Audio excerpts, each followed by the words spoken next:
পরের অঙ্ক দেখি। পরের অঙ্ক কি দেওয়া আছে?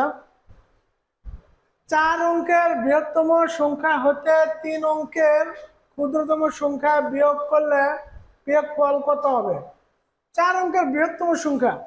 4 অঙ্কের বৃহত্তম সংখ্যা বলতে আমরা কি বুঝি? বৃহত্তম সংখ্যা বলতে আমরা 9 কে বুঝি। 9 হচ্ছে সবচেয়ে বড় সংখ্যা।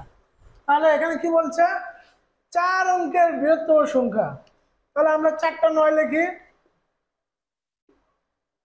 4টা 9 লিখলাম। এরপরে কি বলা আছে? এরপরে বলা আছে 3 অঙ্কের ক্ষুদ্রতম সংখ্যা।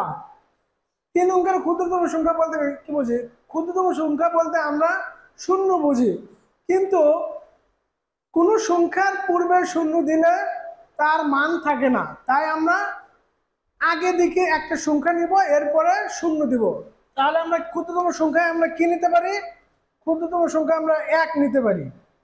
1-এর পরে 2টা শূন্য দিলাম, তাহলে এটা 3 অঙ্কের ক্ষুদ্রতম সংখ্যা হলো। তাহলে আমরা কি বলছে? বিয়োগফল। আমরা বিয়োগ করি, বিয়োগ করলাম। তাহলে 9 9 1 আছে, কত হলে 9 হবে? 8-এ 9।